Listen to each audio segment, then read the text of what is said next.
Central യൂണിവേഴ്സിറ്റികളിൽ P G ചെയ്യാൻ ഉദ്ദേശിക്കുന്ന വിദ്യാർത്ഥികളെ സംബന്ധിച്ചിടത്തോളം ഈ വർഷം മുതൽ CUET common university entrance test PG എന്നുള്ള പേരിലാണ് എൻട്രൻസ് എക്സാമിനേഷൻ നടക്കുന്നത്.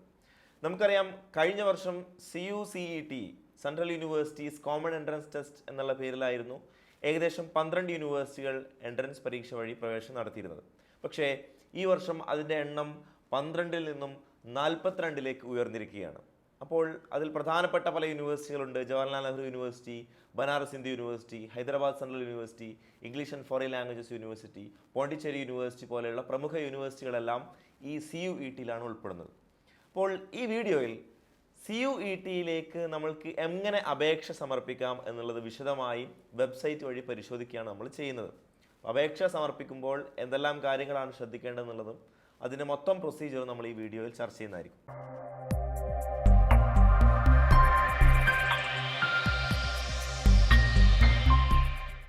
നമ്മൾ CUET-യുടെ വെബ്സൈറ്റിലേക്കാണ് ആദ്യം ചെല്ലേണ്ടത്. CUET PG 2022 എന്ന് നിങ്ങൾക്ക് ഗൂഗിളിൽ സെർച്ച് ചെയ്താൽ വെബ്സൈറ്റിലേക്ക് കയറി പോകാൻ വേണ്ടി സാധിക്കും. നമ്മളിങ്ങനെ ഒരു NTA ആണ് ഈ എൻട്രൻസ് എക്സാമിനേഷൻ നടത്തുന്നത്. അതുകൊണ്ട് NTA-യുടെ വെബ്സൈറ്റാണ് നമുക്ക് കാണാൻ വേണ്ടി സാധിക്കുക. കോമൺ യൂണിവേഴ്സിറ്റി എൻട്രൻസ് ടെസ്റ്റ് എന്നുള്ള പേരിൽ NTA-യുടെ വെബ്സൈറ്റ് കാണാം. അതിൽ ഇൻഫർമേഷൻ ബുള്ളറ്റിൻ ഉണ്ടാവും.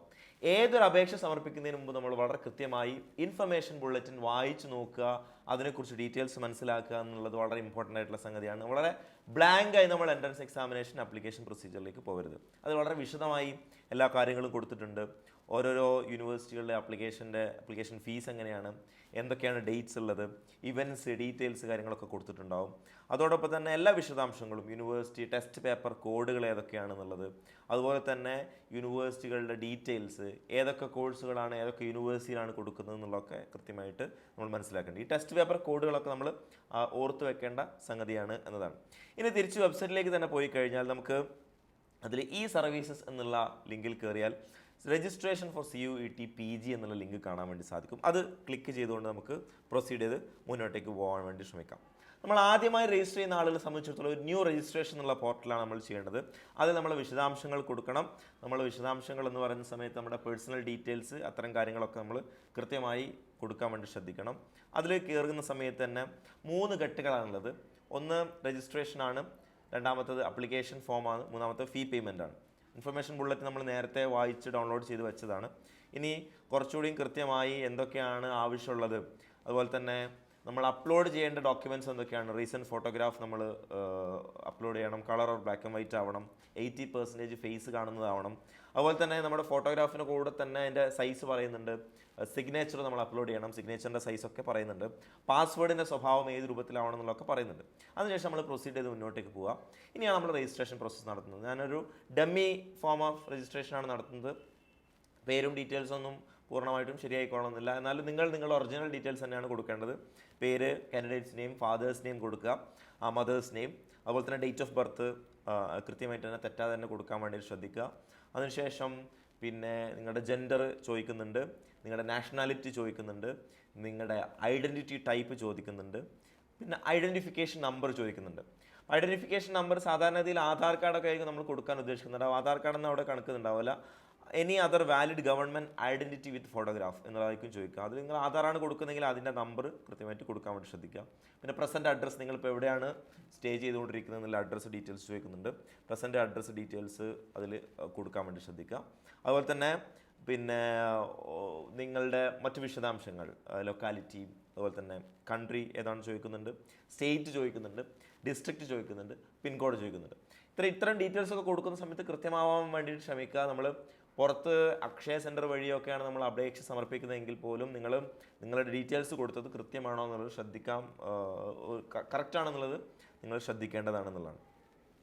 മൊബൈൽ നമ്പർ കൊടുക്കുന്ന സമയത്ത് നിങ്ങൾക്കതൊരു OTP വരാൻ സാധ്യതയുള്ള അതാണ്, OTP വരുന്നതാണ്. അതുകൊണ്ട് തന്നെ നിങ്ങൾ ഇപ്പോൾ വർക്ക് ചെയ്തുകൊണ്ടിരിക്കുന്ന ഒരു മൊബൈൽ നമ്പർ കൊടുക്കണം. നിങ്ങളുടെ തന്നെ പേഴ്സണൽ നമ്പർ കൊടുക്കുന്നതാണ് ഏറ്റവും നല്ലത്.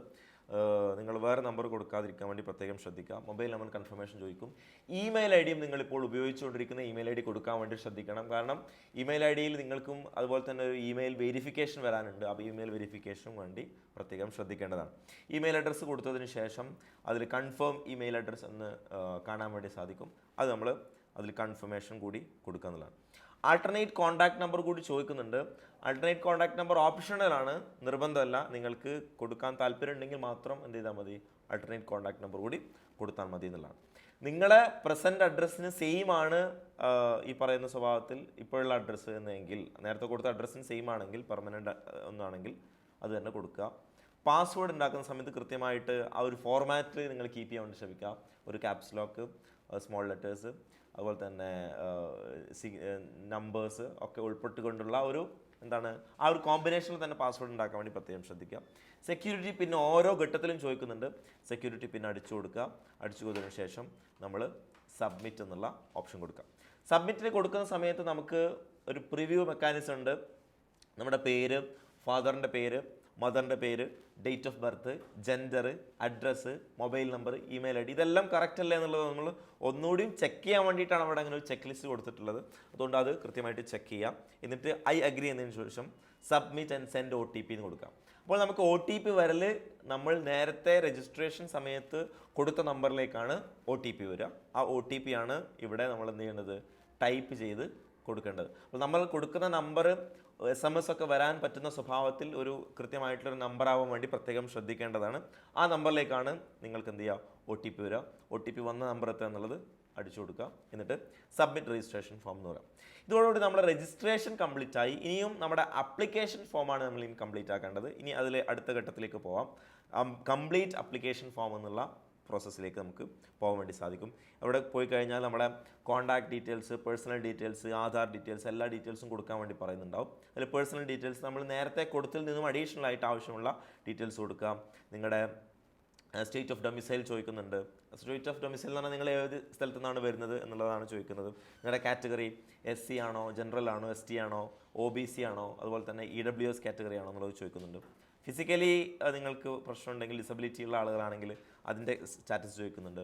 എക്സ് സർവീസ് മാൻ ആണെങ്കിൽ അതിൻ്റെ സ്റ്റാറ്റസ് ചോദിക്കുന്നുണ്ട്. ആനുവൽ ഫാമിലി ഇൻകം എത്രയാണെന്നുള്ളത് ചോദിക്കുന്നുണ്ട്. ഇത് നിങ്ങൾ നോൺ ക്രിമിലിയർ ഒക്കെ ആണെങ്കിൽ പ്രത്യേകം ഇൻകം കൊടുക്കുന്ന സമയത്തൊക്കെ ശ്രദ്ധിക്കുക. നിങ്ങളുടെ റിലീജൻ ഏതാണെന്നുള്ളത് ചോദിക്കുന്നുണ്ട്. സ്റ്റാറ്റസ് ഓഫ് എംപ്ലോയ്മെൻറ്റ്, ഇപ്പോൾ ഓൾറെഡി ജോലിയുള്ള ആളുകളൊക്കെ ആണെങ്കിൽ അതിൻ്റെ ഡീറ്റെയിൽസ്, അല്ലെങ്കിൽ അൺഎംപ്ലോയിഡ് ആണെങ്കിൽ അൺഎംപ്ലോയിഡ് കൊടുക്കുക. കശ്മീരി മൈഗ്രൻ്റ് ആണോ ചോദിക്കുന്നുണ്ട്. ഇതൊക്കെ എല്ലാ ആപ്ലിക്കേഷൻ പ്രൊസീജിയറിലും കാണാൻ വേണ്ടി സാധിക്കുന്ന ചോദ്യങ്ങളാണ്. എല്ലാ ഘട്ടത്തിലും നിങ്ങൾക്കൊരു സെക്യൂരിറ്റി പിൻ നിർബന്ധമായിട്ടും അടിച്ചു നോക്കാനുണ്ടാവുന്നതാണ്. സേവ് ആൻഡ് നെക്സ്റ്റ് കൊടുക്കുക, യെസ് കൊടുക്കുക. ഇനി നിങ്ങൾക്ക് ആധാർ നമ്പർ ഉണ്ടോ എന്നാണ് ചോദിക്കുന്നത്. ആധാർ നമ്പർ ഉണ്ടാവും മിക്കവാറും, യെസ് കൊടുക്കുക. ആധാർ നമ്പർ നിങ്ങൾ അതിൻ്റെ ഡീറ്റെയിൽസ് കൊടുക്കണം എന്നുള്ളത് നിർബന്ധമുള്ള കാര്യമല്ല. ഞാനിവിടെ കൊടുക്കുന്നത് I am not willing to share my Aadhaar number എന്നുള്ളതാണ്. നിങ്ങൾക്ക് അങ്ങനെ കൊടുക്കാം. നിങ്ങൾക്ക് ആധാർ നമ്പർ ഷെയർ ചെയ്യാം. രണ്ടും നിങ്ങളുടെ ഓപ്ഷനാണ്. ഏത് രൂപത്തിൽ നിങ്ങൾക്ക് കൊടുക്കാവുന്നതാണ്. ഐ കൺഫേം എന്നുള്ള കൺഫർമേഷൻ ഡിക്ലറേഷൻ കൊടുക്കുക. സബ്മിറ്റ് നെക്സ്റ്റ് കൊടുക്കുക. ദെൻ ഓക്കെ കൊടുക്കുക. അതിനുശേഷം ഇനിയാണിത് പ്രധാനപ്പെട്ട ഘടകം ഇവിടെ കിടക്കുന്നത്. ഇതിൽ ടെസ്റ്റ് പേപ്പർ മാത്രമേ കൊടുത്തിട്ടുള്ളൂ. അപ്പോൾ നിങ്ങൾ MA ഇംഗ്ലീഷ് ആണോ, MSc സൈക്കോളജി ആണോ, MA എക്കണോമിക്സ് ആണോ, MCOM ആണോ, MBA ആണോ, MSW ആണോ, MA പൊളിറ്റിക്കൽ സയൻസ് ആണോ, MSc ഫിസിക്സ് ആണോ, MSc കെമിസ്ട്രി ആണോ, ഏതാണോ നിങ്ങൾ ചെയ്യാൻ ഉദ്ദേശിക്കുന്നത് ആ ചെയ്യാൻ ഉദ്ദേശിക്കുന്ന കോഴ്സിൻ്റെ ടെസ്റ്റ് പേപ്പർ കോഡ് ഏതാണെന്നുള്ളത് ഇൻഫർമേഷൻ ബുള്ളറ്റിനിൽ വളരെ കൃത്യമായി കൊടുത്തിട്ടുണ്ട്. ആ കോഡാണ് നിങ്ങൾ ഓർത്ത് വെക്കേണ്ടത്. അത് നിങ്ങൾ എഴുതി വെക്കുക. നിങ്ങൾ പരമാവധി ഒരു അപ്ലിക്കേഷനിൽ, ഒരു അപ്ലിക്കേഷൻ ഫീസിൽ 3 കോഴ്സിന് വരെ കൊടുക്കാൻ വേണ്ടി പറ്റും. അതുകൊണ്ട് നിങ്ങൾക്ക് ആ സ്വഭാവത്തിൽ കാണാം. PGQP എന്ന് പറഞ്ഞിട്ട് നമ്പേഴ്സാണുള്ളത്. അതിലേതാണോ നമ്പർ, ഞാനിവിടെ റാൻഡംലി ചില നമ്പേഴ്സ് കൊടുക്കുകയാണ്.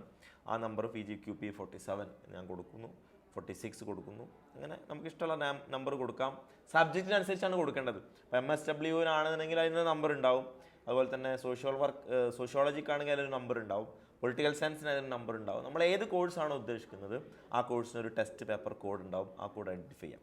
ഇനി എക്സാം സെൻറ്റേഴ്സാണ് നമ്മൾ കൊടുക്കുന്നത്. എക്സാം സെൻറ്റേഴ്സ് കേരളത്തിലുള്ള വ്യത്യസ്ത ജില്ലകൾ നമ്മൾ റാൻഡംലി കൊടുക്കുകയാണ്.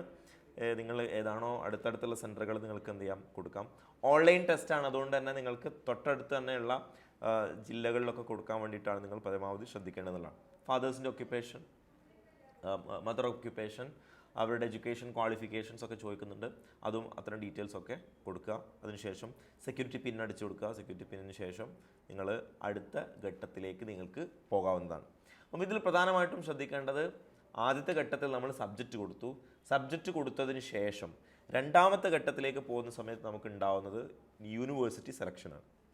യൂണിവേഴ്സിറ്റി സെലക്ഷനിൽ നിങ്ങൾക്ക് സബ്ജക്റ്റ് ഓർ ലാംഗ്വേജ് എന്നുള്ള ഓപ്ഷനിൽ കാണാം ചില പേപ്പറുകൾക്കാണ് അങ്ങനെ സബ്ജക്റ്റും ലാംഗ്വേജും സെലക്ട് ചെയ്യാനുള്ള ഓപ്ഷൻ ഉണ്ടാവുക. മിക്കവാറും പേപ്പറുകൾക്കൊക്കെ നോട്ട് അപ്ലിക്കബിൾ എന്നുള്ള ഓപ്ഷനാണ് ഉണ്ടാവുക. നോട്ട് അപ്ലിക്കബിൾ കൊടുക്കുക. ക്വസ്റ്റ്യൻ പേപ്പർ മീഡിയം ചോദിക്കും. ചിലതിൽ നിങ്ങൾക്ക് ഇംഗ്ലീഷ് അല്ലാതെ ഹിന്ദിയിലൊക്കെ എഴുതാനുള്ള ഓപ്ഷൻ ഉണ്ടാവും. ചിലതിൽ ഇംഗ്ലീഷ് മാത്രം ഓപ്ഷൻ ഉണ്ടാവുള്ളൂ. അങ്ങനെ കൊടുക്കുക. സെലക്ട് ഓൾ എന്നുള്ളത് കൊടുത്താൽ മതി മിക്കവാറും. കാരണം നിങ്ങൾക്ക് ഇതിലൊരു പ്രയോറിറ്റി ലെവലിലുള്ള ചോദ്യമല്ല ചോദിക്കുന്നത്. നിങ്ങൾക്ക് ഏതൊക്കെ യൂണിവേഴ്സിറ്റിയാണ് താല്പര്യം എന്നുള്ളത് മാത്രമാണ് ചോദിക്കുന്നത്. അതുകൊണ്ട് നിങ്ങൾക്ക് സെലക്ട് ഓൾ എന്ന് കൊടുത്താൽ എല്ലാ യൂണിവേഴ്സിറ്റിയിലേക്കും നിങ്ങൾക്ക് PG CUETയുടെ എൻട്രൻസ് സ്കോർ എല്ലാ യൂണിവേഴ്സിറ്റിയുടെ അഡ്മിഷന് വേണ്ടി പരിഗണിക്കുന്നുള്ളതാണ്. പരമാവധി എല്ലാ യൂണിവേഴ്സിറ്റിയും കൊടുക്കാൻ വേണ്ടി ശ്രമിക്കുക. സെലക്ട് ഓൾ കൊടുക്കുക. സെലക്ട് ഓൾ കൊടുത്താൽ നിങ്ങൾക്ക് ഈ പറയുന്ന പോലെ ഓരോരോ യൂണിവേഴ്സിറ്റി വേണമെങ്കിൽ സെലക്ട് ചെയ്യാം. നിങ്ങൾക്ക് താല്പര്യമുള്ള യൂണിവേഴ്സിറ്റികൾ മാത്രമാണെങ്കിൽ സെലക്ട് ചെയ്യാം. സെലക്ട് ഓൾ കൊടുത്താൽ എല്ലാ യൂണിവേഴ്സിറ്റിയിലേക്കും ഇത് പരിഗണിക്കും എന്നുള്ളതാണ് പ്രധാനമായിട്ടും മനസ്സിലാക്കേണ്ടത്. CUETയുടെ റിസൾട്ട് വന്ന് സ്കോർ പബ്ലിഷ് ചെയ്തതിന് ശേഷമാണ് ഈ ഒരു പ്രോസസ്സ് നടക്കുക, യൂണിവേഴ്സിറ്റിയിലേക്കുള്ള അഡ്മിഷൻ. അതുകൊണ്ട് ഇപ്പോൾ നിങ്ങൾ അതിനെക്കുറിച്ച് ആലോചിക്കേണ്ടില്ല. നിങ്ങൾ സെലക്ട് ഓൾ കൊടുത്ത് മുന്നോട്ട് പോകാവുന്നതാണ് എന്നുള്ളതാണ്. വീണ്ടും നമ്മൾ എന്ത് ചെയ്യാം, സെക്യൂരിറ്റി പിന്ന് അടിച്ചു കൊടുക്കുക. സെക്യൂരിറ്റി പിന്ന് അടിച്ചതിന് ശേഷം സേവ് ആൻഡ് നെക്സ്റ്റ് എന്ന് അടിച്ച് മുന്നോട്ടേക്ക് പോകാവുന്നതാണ്. ഇനി പ്രധാനമായിട്ടും നമ്മളെ ടെസ്റ്റ് പേപ്പർ കോഡ് കൊടുത്തു, ക്വാളിഫിക്കേഷൻ കൊടുത്തു. ഇനി നമ്മൾ എഡ്യൂക്കേഷൻ ഡീറ്റെയിൽസ് ആണ് ചോദിക്കുന്നത്. നിങ്ങളിപ്പോൾ ഏതാണോ പഠിച്ചുകൊണ്ടിരിക്കുന്നത് അതിൻ്റേത് നിങ്ങൾക്ക് അപ്പിയറിങ് കൊടുത്താൽ മതി. 10th സ്റ്റാൻഡേർഡിൻ്റെതാണെങ്കിൽ 10th സ്റ്റാൻഡേർഡ് പാസ്ഡ് നിങ്ങൾക്ക് കൊടുക്കാം. അതുപോലെ തന്നെ ഇയർ ഓഫ് പാസിങ് ചോദിക്കുന്നുണ്ട്, ഏത് ഇൻസ്റ്റിറ്റ്യൂഷനാണ്, ഏത് ബോർഡാണെന്നുള്ളത് ചോദിക്കുന്നുണ്ട്, റോൾ നമ്പർ, അതുപോലെ തന്നെ നിങ്ങൾ എത്ര മാർക്ക് നേടിയിട്ടുണ്ട്, അതുപോലെ തന്നെ അതിൻ്റെ ഒബ്റ്റൈൻഡ് മാർക്ക് എത്രയാണ്, ടോട്ടൽ മാർക്ക് എത്രയാണ്, അതിൻ്റെ പെർസെൻറ്റേജ് എത്രയാണെന്നുള്ളതൊക്കെ കൃത്യമായി ചോദിക്കുന്നുണ്ട്. റോൾ നമ്പർ നിങ്ങൾ 10th ക്ലാസ് എഴുതിയതിൻ്റെ റോൾ നമ്പർ, ഇൻസ്റ്റിറ്റ്യൂട്ട് ഏത് ഇൻസ്റ്റിറ്റ്യൂട്ടിലാണ് പഠിച്ചത് എന്നുള്ളതൊക്കെ. അതുപോലെ തന്നെ 12th കാര്യത്തിലും അതുപോലെ തന്നെയാണ് ചോദിക്കുന്നത്. നിങ്ങൾ എവിടെയാണ് കഴിഞ്ഞത്, ഏത് വർഷമാണ് കഴിഞ്ഞത്, അതിൻ്റെ കോഴ്സ് ഏത് കോഴ്സാണ് കഴിഞ്ഞത്, ഇൻസ്റ്റിറ്റ്യൂഷൻ ബോർഡ് ഏത് ഇൻസ്റ്റിറ്റ്യൂഷനായിരുന്നു, റിസൾട്ട് മോഡ് എങ്ങനെയായിരുന്നു, പെർസെൻറ്റേജ് ആണോ CGP ആണോ എന്നുള്ള സംഗതി. ഒരുപക്ഷെ നിങ്ങൾ ഈ പറഞ്ഞ 10th ക്ലാസ്സൊക്കെ നിങ്ങൾ ഗ്രേഡ് ലെവലിലാണ് കഴിഞ്ഞതെങ്കിൽ, A+ വഴിയൊക്കെ ഉള്ളതാണ് കഴിഞ്ഞതെങ്കിൽ നിങ്ങളത് പെർസെൻറ്റേജിലേക്ക് കൺവേർട്ട് ചെയ്യാൻ വേണ്ടി ശ്രമിക്കുക. പെർസെൻറ്റേജ് കൊടുക്കുന്നതാണ് ഏറ്റവും നല്ലത്. ഈ സാധാരണഗതിയിൽ നിങ്ങൾ ഒരുപക്ഷെ ഇപ്പോൾ ഫൈനൽ ഇയർ ഡിഗ്രി പഠിച്ചുകൊണ്ടിരിക്കുന്ന വിദ്യാർത്ഥിയാണെന്നുണ്ടെങ്കിൽ അവരെ സംബന്ധിച്ചിടത്തോളം ഗ്രാജുവേറ്റ് ലെവലിൽ ക്വാളിഫിക്കേഷൻ ചോദിക്കുന്ന സമയത്ത് അവർക്ക് പാസ് സ്റ്റാറ്റസ് എന്നുള്ളത് അപ്പിയറിംഗ് എന്നുള്ള ഓപ്ഷൻ കൊടുത്താൽ മതി എന്നതാണ്. വിശദാംശങ്ങൾ നിങ്ങൾക്ക് തന്നെ കാണാവുന്നതാണ്. നിങ്ങൾക്ക് തന്നെ സ്വന്തമായിട്ട് ചെയ്യുന്ന സമയത്ത് കാണാൻ പറ്റുന്ന സംഗതിയാണ് ഡീറ്റെയിൽസ് കാര്യങ്ങളെന്നൊക്കെ. അതിൽ തന്നെ ഓരോന്നിൻ്റെയും ഇയർ ഓഫ് പാസിങ് ചോദിക്കുന്നുണ്ട്. ഗ്രാജുവേഷൻ ഇപ്പോൾ കഴിഞ്ഞ ആളാണെങ്കിലും ഇയർ ഓഫ് പാസിങ് കൃത്യമായിട്ട് കൊടുക്കാൻ വേണ്ടി ശ്രദ്ധിക്കുക എന്നുള്ളതാണ്.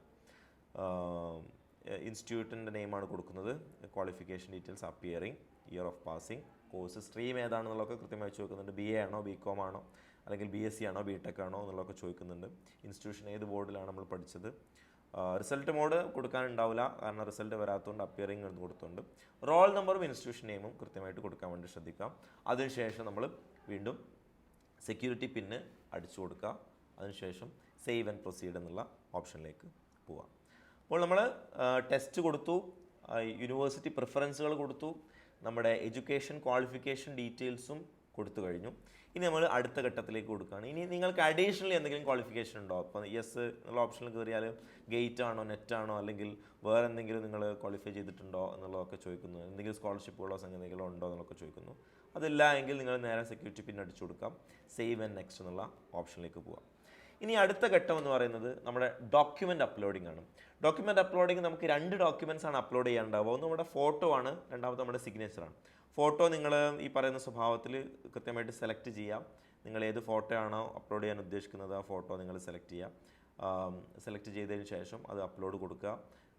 ഇതിൽ തന്നെ ഇങ്ങനെ ഓപ്ഷൻ കാണാം, അപ്ലോഡ് ഒറിജിനൽ എന്നുള്ള ഓപ്ഷൻ കാണാം. അതിന് കൃത്യമായ സൈസ് പറയുന്നുണ്ട്. അതിൽ പരമാവധി നിങ്ങൾക്ക് 100 KB വരെയുള്ള ഫോട്ടോ ആണ് കൊടുക്കാൻ വേണ്ടി പറ്റുക. അതുപോലെ തന്നെ സിഗ്നേച്ചറിൻ്റെ കേസിലും പരമാവധി നിങ്ങൾക്ക് 100 KB വരെയുള്ള സിഗ്നേച്ചറാണ് കൊടുക്കാൻ പറ്റുക. വലിയ സൈസുള്ള ഡോക്യുമെൻറ്റ്സ് ഒന്നും നിങ്ങൾക്ക് അപ്ലോഡ് ചെയ്യാൻ വേണ്ടി പറ്റില്ല എന്നുള്ളതാണ് അതിൻ്റെ അർത്ഥം.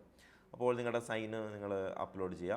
അപ്ലോഡ് ചെയ്തതിന് ശേഷം നിങ്ങൾക്ക് അടുത്ത ഘട്ടത്തിലേക്ക് പ്രൊസീഡ് ചെയ്ത് മുന്നോട്ടേക്ക് പോകാവുന്നതാണ്. ഇവിടെയും സെക്യൂരിറ്റി പിൻ അടിച്ചു കൊടുക്കേണ്ടതുണ്ട്. ഓരോ ഘട്ടം കഴിയുന്ന സമയത്തും സെക്യൂരിറ്റി പിൻ വഴിയാണ് നിങ്ങൾ മുന്നോട്ടേക്ക് പോകുക. സേവ് ആൻഡ് നെക്സ്റ്റ് കൊടുക്കുക. ഇനിയാണ് ഫൈനൽ സബ്മിഷൻ എന്ന് പറയുന്നത്. ഫൈനൽ സബ്മിഷന് മുമ്പ് റിവ്യൂ ഉണ്ടാവും. ആ റിവ്യൂ സമയത്ത് നിങ്ങൾക്ക് തോന്നുകയാണ് എനിക്ക് കൂടുതൽ കോഴ്സിന് കൊടുക്കണം, കൂടുതൽ യൂണിവേഴ്സിറ്റി കൊടുക്കണം എന്നുള്ളതൊക്കെ തോന്നുകയാണെങ്കിൽ നിങ്ങൾക്ക് ഇപ്പോൾ ഞാൻ 3 കോഴ്സിനാണ് കൊടുത്തത്. 3 കോഴ്സ് ഒറ്റ ഫീസിൽ നിങ്ങൾക്ക് ചെയ്യാൻ വേണ്ടി പറ്റും.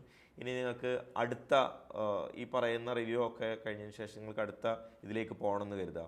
അപ്പോൾ നിങ്ങൾക്ക് സബ്ജക്റ്റ് ലാംഗ്വേജ് യൂണിവേഴ്സിറ്റീസ് മാറ്റണം, അല്ലെങ്കിൽ ഈ പറയുന്ന സ്വഭാവത്തിൽ ഏതൊക്കെ കോഴ്സിനാണ് കൊടുക്കുന്നുള്ളത് മാറ്റണമെന്നുണ്ടെങ്കിൽ നിങ്ങൾക്ക് അടുത്ത ഒരു പ്രോസസ്സിലൂടെ കൂടി മുന്നോട്ട് പോകാവുന്നതാണ്. അപ്പോൾ ഞാൻ കൂടുതൽ കോഴ്സിന് കൊടുക്കണമെന്ന് ആഗ്രഹിക്കുന്ന ആളുകളെ സംബന്ധിച്ചുള്ളത് വീണ്ടും ടെസ്റ്റ് പേപ്പർ എൻട്രി ചെയ്യണം. ഇപ്പോൾ നമ്മൾ ഫൈനൽ സബ്മിഷൻ കൊടുത്തിട്ടില്ല. ഫൈനൽ സബ്മിഷൻ കൊടുക്കുന്നതിന് മുമ്പ് ഈ പറയുന്ന സ്വഭാവത്തിലുള്ള ഒരു സംഗതിയാണ് നമ്മൾ ചെയ്യേണ്ടതായിട്ടുണ്ടാവുക. അപ്പോൾ ഇതിനും വീണ്ടും നമ്മൾ സെക്യൂരിറ്റി പിന്നുകൾ അടിച്ചു കൊടുത്ത് അടുത്ത പ്രോസസ്സിലേക്ക് പോകണം. നേരത്തെ ഫൈനൽ സബ്മിഷൻ കൊടുക്കാത്തത് കൊണ്ട് തന്നെ നമുക്ക് വീണ്ടും എഡിറ്റ് ചെയ്യാനുള്ള ഓപ്ഷൻ ഉണ്ട്. ഇതും പ്രധാനപ്പെട്ട ഒരു വിഷയമാണ്. ഇപ്പോൾ മെസ്സേജ് വന്നത് കണ്ടില്ലേ, QP 30-യും 34-ഉം ഒരേ സമയത്ത് വരുന്ന പരീക്ഷകളാണ്, ഒരേ സ്ലോട്ടിലാണ് വരുന്നത്. ഇൻഫർമേഷൻ ബുള്ളറ്റിനിൽ ഇതുകൂടി കൃത്യമായി കൊടുത്തിട്ടുണ്ട്. ഓരോരോ എക്സാമിനേഷൻ ഓരോ സ്ലോട്ട്, സെയിം ഡേ സെയിം ടൈമിൽ നടക്കുന്ന എക്സാമിനേഷന് നിങ്ങൾക്കൊരിക്കലും എൻട്രൻസ് എക്സാമിനേഷൻ്റെ സെയിം സ്ലോട്ടിലുള്ള എക്സാമിനേഷന് അപ്ലൈ ചെയ്യാൻ വേണ്ടി പറ്റില്ല. അത് ഒരേ സമയത്ത് നടക്കുന്ന പരീക്ഷ ആയതുകൊണ്ട് നമുക്ക് അത് ഈ അപ്ലൈ ചെയ്യുന്നതിൽ പ്രയാസമുണ്ടാവും. അതുകൊണ്ട് അപ്ലിക്കേഷൻ കൊടുക്കുന്നതിന് മുമ്പ് ഞാൻ ഉദ്ദേശിക്കുന്ന പരീക്ഷകൾ അത് രണ്ടും ഒരേ സ്ലോട്ടിലല്ല നടക്കുന്നത് എന്നുള്ളത് കൃത്യമായിട്ട് ഉറപ്പുവരുത്തേണ്ടതാണ്. മിക്കവാറും പലതും അങ്ങനെ ഷഫിൾ ചെയ്തിട്ട് തന്നെയാണ് കൊടുത്തിരിക്കുന്നത്. അത് കൃത്യമായി നിങ്ങൾ ശ്രദ്ധിച്ചാൽ മതി എന്നുള്ളതാണ്. ഇനി അടുത്ത ഘട്ടത്തിലേക്കൊക്കെ നേരത്തെ പോയ അതേ പ്രൊസീജിയറിൽ കൂടെ തന്നെ എല്ലാം ഒന്ന് വെരിഫൈ ചെയ്യാം. നമുക്ക് സെക്യൂരിറ്റി പിൻ അടിച്ചു കൊടുക്കാനുണ്ടാവും ഓരോ ഘട്ടത്തിലും. സേവ് ആൻഡ് നെക്സ്റ്റ് എന്ന് കൊടുക്കുക, എന്നിട്ട് അടുത്ത ഘട്ടത്തിലേക്ക് പോവുക. എല്ലാം ഒരു കൃത്യമായിട്ടുള്ളൊരു പ്രൊസീജിയർ വഴിയിലാണ് പോകുന്നത്. ഈ നേരത്തെ നമ്മൾ സെക്യൂരിറ്റി പിൻ കൊടുത്തതാണെങ്കിൽ വീണ്ടും നമ്മളോട് കൊടുക്കാൻ വേണ്ടി ആവശ്യപ്പെടും. സേവ് ആൻഡ് നെക്സ്റ്റ് കൊടുക്കാം. ഇനി ഡോക്യുമെൻ്റ് അപ്ലോഡ് ചെയ്ത സംഗതിയിലേക്ക് എത്തുന്നു, സേവ് ആൻഡ് നെക്സ്റ്റ് കൊടുക്കുക. ഇനി ഫൈനൽ സബ്മിറ്റാണ്. ഫൈനൽ സബ്മിറ്റിന് സമയത്തും നമ്മൾ കൊടുത്ത ഇൻഫർമേഷൻസ്, നമ്മുടെ പേഴ്സണൽ ഡീറ്റെയിൽസ് എല്ലാം കറക്റ്റ് അല്ലേ എന്ന് നോക്കുന്നു. Fathers name, my name, mother name, date of birth, gender, category, sub category, contact details, list of test papers നമ്മൾ കൊടുത്ത സംഗതികളൊക്കെ ഓക്കെ അല്ലേ നോക്കുന്നു. Examination cities, I agree. Final submission of application. ഇപ്പോൾ നമ്മൾ ഫൈനൽ സബ്മിഷൻ്റെ ഘട്ടത്തിലേക്ക് എത്തുകയാണ്. ഇപ്പോഴും നമ്മൾ ഫീ പേയ്മെൻ്റ് ആണ് ഇൻകംപ്ലീറ്റ് ആയിട്ടുള്ളത്. അതിന് മുമ്പ് നിങ്ങളുടെ email ID yet to be verified. Email ID ഒന്ന് വെരിഫൈ ചെയ്യാൻ വേണ്ടി പറയും. അപ്പം ഇവിടെ നിങ്ങൾ ക്ലിക്ക് ചെയ്ത് നിർബന്ധമായി ഇമെയിൽ ID വെരിഫൈ ചെയ്യേണ്ടതാണ്. ഇമെയിൽ ID വെരിഫൈ ചെയ്യുന്നതിന് മുമ്പ് സെക്യൂരിറ്റി പിൻ ചോദിക്കും. സെക്യൂരിറ്റി പിൻ കൊടുത്തതിന് ശേഷം നമ്മൾ സബ്മിറ്റ് എന്നുള്ള ഓപ്ഷൻ കൊടുക്കാം. സബ്മിറ്റ് എന്നുള്ള ഓപ്ഷൻ കൊടുത്തു കഴിഞ്ഞാൽ നിങ്ങൾക്ക് നിങ്ങളുടെ ഇമെയിലിലേക്ക് ഒരു OTP, ഒരു വൺ ടൈം പാസ്വേഡ് വരുന്നതാണ്. സെക്യൂരിറ്റി പിൻ മാച്ച് എന്ന് പറഞ്ഞിട്ടുണ്ട്. അപ്പോൾ നിങ്ങളുടെ മെയിലിൽ OTP വന്നിട്ടുണ്ടാവും. ആ OTP അടിച്ചു കൊടുക്കുന്നതോടുകൂടിയാണ് നിങ്ങൾ എന്ത് ചെയ്യുന്നത്, അതിൻ്റെ വെരിഫിക്കേഷൻ പ്രോസസ്സ് കംപ്ലീറ്റ് ആവുന്നത്. നിങ്ങൾക്ക് അടുത്ത ഘട്ടത്തിലേക്ക് പോകുന്നതിന് മുമ്പ്, ഇപ്പോൾ പേയ്മെൻറ്റ് എന്ന് പറയുന്നത് ലാസ്റ്റ് ഘട്ടമാണ്. നമ്മുടെ എല്ലാ പ്രൊസീജിയറും കഴിഞ്ഞതിന് ശേഷമുള്ള ലാസ്റ്റ് ഘട്ടമാണ്. ലാസ്റ്റ് ഘട്ടത്തിലേക്ക് പോകുന്നതിന് മുമ്പ് നിങ്ങളുടെ ഈ പറയുന്ന ഇമെയിൽ വെരിഫിക്കേഷൻ നടത്തുക എന്ന് പറയുന്നത് വളരെ പ്രധാനപ്പെട്ട വിഷയമാണ്. അത് വെരിഫൈ ആകുന്നില്ലെങ്കിൽ ചിലപ്പോൾ ഒരു പക്ഷേ സമയമെടുക്കുകയാണെങ്കിൽ നിങ്ങൾ റീസെൻറ്റ് കോഡ് എന്നുള്ള ഓപ്ഷൻ കൊടുക്കുക. അല്ലെങ്കിൽ നിങ്ങൾ അതുവരെ വെയിറ്റ് ചെയ്യുക, OTP വരുന്നവരെ വെയിറ്റ് ചെയ്യുക. സാധാരണ ഒരു 2-3 മിനിറ്റിനുള്ളിൽ സാധാരണ OTP വരാറുണ്ട്. ഒരു പക്ഷേ മാക്സിമം 15 മിനിറ്റ് വരെ സമയമെടുക്കാൻ സാധ്യതയുണ്ട്. OTP വന്നു, OTP അടിച്ചു. ഇപ്പോൾ നമ്മുടെ വെരിഫിക്കേഷൻ കംപ്ലീറ്റ് ആയി. Click get to go home. ഇപ്പോൾ നമ്മളെ ഫീ പേയ്മെൻറ്റ് കൂടിയാണ് ബാക്കിയുള്ളത്. ഞാൻ ഫീ പേയ്മെൻറ്റിലേക്ക് കിടക്കുന്നില്ല. ഇപ്പോൾ എനിക്ക് 750 രൂപ ഉണ്ട്. സാധാരണ 3 കോഴ്സ് വരെ അപ്ലൈ ചെയ്യുന്നതിന് 750 രൂപ ആവില്ല. ഞാൻ എക്സ്ട്രാ അഡീഷണൽ കോഴ്സ് കൂടി കൊടുത്തുകൊണ്ടാണ് അത്ര രൂപ വരുന്നത്. ഇനി നിങ്ങൾക്ക് SBI വഴിയോ കനറ ബാങ്കിൻ്റെ ഇത് വഴിയോ HDFCയുടെ വഴിയോ ഒക്കെ നിങ്ങൾക്ക് പേയ്മെൻറ്റ് നടത്താവുന്നതാണ്. ഇത്രയും പേയ്മെൻറ്റ് നടത്തി കഴിഞ്ഞാൽ നിങ്ങൾക്കൊരു PDF, നിങ്ങളുടെ ഫയൽ ഡീറ്റെയിൽസ് വരുന്ന PDF കിട്ടും. അത് നിങ്ങൾ ഇമെയിലിൽ അറ്റാച്ച് ചെയ്ത് സൂക്ഷിക്കുക എന്നുള്ളതാണ്. അവിടേക്ക് അയച്ചു കൊടുക്കേണ്ട ആവശ്യമൊന്നുമില്ല. അപ്പോൾ ഇത്രയുമാണ് സെൻട്രൽ യൂണിവേഴ്സിറ്റിയിലേക്കുള്ള PG പ്രവേശനത്തിലുള്ള CUET, common university entrance test PGൻ്റെ അപ്ലിക്കേഷൻ പ്രൊസീജിയർ എന്ന് പറയുന്നത്. നിങ്ങൾ ഇത് കൃത്യമായി ഫോളോ ചെയ്യുകയാണെങ്കിൽ നിങ്ങൾക്ക് തന്നെ സ്വന്തം ഒരു ലാപ്ടോപ്പോ കമ്പ്യൂട്ടറോ സംവിധാനങ്ങളോ ഉണ്ടെങ്കിൽ സ്വന്തമായിട്ട് ചെയ്ത് നോക്കാവുന്ന ഒരൊറ്റ പ്രോസസ്സാണ് ഈ CUETയുടെ ആപ്ലിക്കേഷൻ പ്രോസസ്സ്. വളരെ സിമ്പിൾ പ്രോസസ്സാണ്, വല്ലാതെ കോംപ്ലിക്കേഷൻസ് ഒന്നും ഇല്ല എന്നുള്ളതാണ്. അപ്പോൾ സെൻട്രൽ യൂണിവേഴ്സിറ്റികളിലേക്കുള്ള PG എൻട്രൻസുമായി ബന്ധപ്പെട്ട് CUETയുമായി ബന്ധപ്പെട്ട് മറ്റ് വിശദാംശങ്ങൾ, ഇതുമായി ബന്ധപ്പെട്ട മറ്റ് സംശയങ്ങളൊക്കെ നിങ്ങൾക്കുണ്ടെങ്കിൽ നിങ്ങൾക്ക് തീർച്ചയായും താഴെ കൊടുത്തിരിക്കുന്ന കോൺടാക്ട് നമ്പറിൽ ഹെൽപ്പ് ഡെസ്കിൽ കോൺടാക്ട് ചെയ്യാവുന്നതാണ്. എന്ത് സപ്പോർട്ടിനും ടീം ഇൻക്യുബേഷൻ്റെ പ്രീമിയർ എൻട്രൻസ് പ്രിപ്പറേഷൻ പ്രോഗ്രാം വഴി നിങ്ങൾക്ക് ലഭിക്കുന്നതാണ്. നിങ്ങൾക്ക് ഇതുമായി ബന്ധപ്പെട്ട കോച്ചിങ്ങിന് താല്പര്യമുണ്ടെങ്കിൽ പേപ്പർ A എന്ന് പറഞ്ഞിട്ടുള്ള കാറ്റഗറിയിലുള്ള പ്രത്യേക കോച്ചിങ് ഉണ്ട്. സബ്ജക്റ്റ് ബേസ്ഡിലുള്ള കോച്ചിങ് പ്രൊവൈഡ് ചെയ്യുന്നുണ്ട്. അതുമായി ബന്ധപ്പെട്ട് നിങ്ങൾക്ക് താല്പര്യമുണ്ടെങ്കിൽ നമ്മളെ കോൺടാക്ട് ചെയ്യാവുന്നതാണ്. താഴെ ഡിസ്ക്രിപ്ഷൻ ബോക്സിൽ അതിൻ്റെ വിശദാംശങ്ങളും കൊടുത്തിട്ടുണ്ടാവും. മറ്റൊരു വീഡിയോയിൽ കാണാം. Thank you very much.